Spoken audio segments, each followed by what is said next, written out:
Speaking to us live from the Ukrainian capital, Kyiv. Just one news line we're hearing from Ukraine. Officials in Zaporizhia say it has come under fire again this morning, and again critical infrastructure has apparently been hit. Now let's head to Iran, where for the first time a senior political figure has spoken out against the government's crackdown on women and girls who won't wear the hijab. Ali Larijani, an advisor to Iran's supreme leader Ali Khamenei, warned against a rigid response to widespread protests which followed the death in police custody of Mahsa Amini, the 22-year-old who was arrested for allegedly wearing her hijab improperly.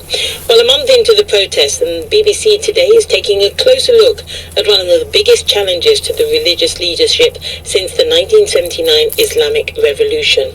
And human rights groups in the country estimate that 220 people have been killed in protests that have swept across the country.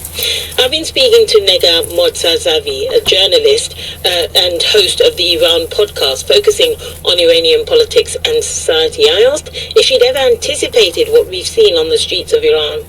Well, it wasn't anticipated, as it was the spark was the death of the young woman, the 22-year-old woman, Gina or Mahsa Amini. But I think the culmination of anger, the piling up of years of anger and grievances by these protesters is something that we saw coming. There have been rounds of mass protests in recent years. Since 2009, that was the largest protest after the 1979 revolution. Again in 2019, mass protests, and then protests in between these years.